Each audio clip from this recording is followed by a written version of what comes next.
Hello guys, welcome back to my channel Swathi with daughters. మళ్ళీ ఎటు వెళ్తున్నా అని చూస్తున్నారా? నేను ఎటు వెళ్ళానో మీకే అర్థమవుతుంది. అర్థమైంది అనుకుంటా. నేను ఎటు వెళ్ళానంటే మా ఇంటికైతే వచ్చేసాం. మళ్ళీ చిన్న పని మీద అయితే వచ్చేసాం.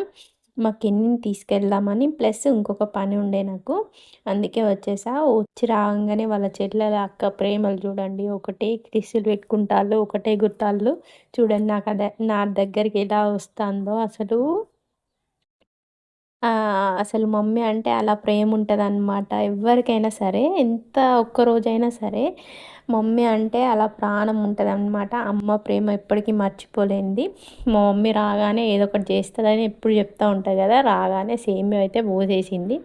మంచిగా నేనైతే 2 గ్లాసులు తాగిన. నాకు సేమియా అంటే చాలా చాలా ఇష్టం. స్వీట్స్ బాగా తింటా నేను మా ఇంట్లో.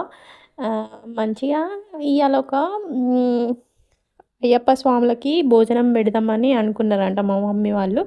ఆహ్, అందుకే నేను వెళ్ళా అనమాట. పూజ పెట్టించుకుంటున్నారు. కాకపోతే నేను అక్కడికి వెళ్ళగానే నాకైతే ఉమెన్ ప్రాబ్లమ్ అనేది వచ్చిందనమాట. అందుకే నేను గుడికైతే వెళ్ళలేకపోయా. చాలా డిసప్పాయింట్ అయ్యా. మా వోళ్ళందరూ వెళ్తాళ్ళు, నన్ను పక్కన పెట్టి.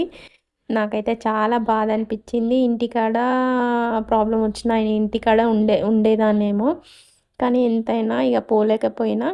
కానీ ఆ డిసప్పాయింట్‌లో మా కెన్ని పాపతో ఆడుకునేసరికి నాకు ఆ స్ట్రెస్ మొత్తం పోయింది. ఆ బాధ మొత్తం పోయింది. నాకు ఆ అయ్యప్ప స్వామి ఎందుకు అలా చేసిండో నాకు అర్థమైందనమాట. మా మమ్మీ కాల్ చేయగానే రావడం అవసరం, మా మమ్మీ రాలేను, నేను రాను, మీరు పెట్టేసుకోండి పూజ అని అన్నా. దేవుని కాడికంటే ఎప్పుడైనా వెళ్ళాల్సిందే, మనం రాను అది ఇది అనొద్దనమాట.